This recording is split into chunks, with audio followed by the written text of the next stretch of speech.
In November 1824, St. Petersburg experienced one of the most devastating floods in its history.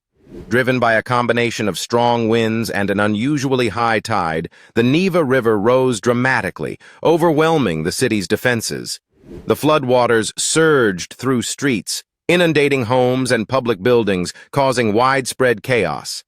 It's estimated that around 1,500 people perished in this disaster, and thousands more were left homeless. The event led to significant changes in urban planning and flood prevention measures in St. Petersburg. It also highlighted the vulnerability of the city, prompting discussions about its future as a cultural and administrative center in Russia.